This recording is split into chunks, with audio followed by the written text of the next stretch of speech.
পাচ্ছেন আমি এবার এই গাছটাতে মাটি ভরাট করে দিলাম এবং কিছুটা দেখুন এইখানে মাটি আমি ভরাট করি না গাছের যতটা এই যে মাটি চারা গাছটা যতটা ছিল দেখতে পেয়েছেন এই মাটিটা ততটা আমি এইটা ফাঁকা করে এই সাইডে যতটা ছিল ততটা মাটি ভরাট করে দিচ্ছি। আপনারা অবশ্যই যখন গাছ বসাবেন সম্পূর্ণটা ভরাট করবেন না গাছের গোড়া পর্যন্ত, এইভাবে করবেন। তাহলে এইভাবে যদি আপনারা যদি গাছের গোড়া যদি ঠিক রাখেন তাহলে গাছটা ঠিক ভালো থাকবে এবং দ্রুত বৃদ্ধি হবে।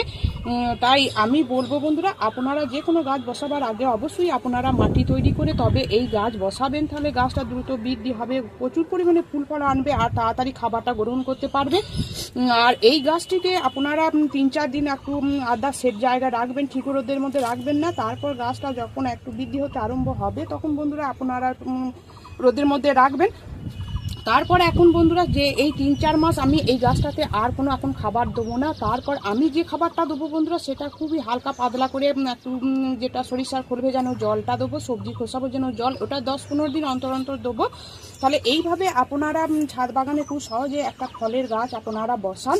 ফলের গাছ বসানো নিয়ে কোনো চিন্তা করবেন না। আমি একটা গাছ দেখাচ্ছি, আমার গাছটা দেখুন কীরকম এই পদ্ধতিতেই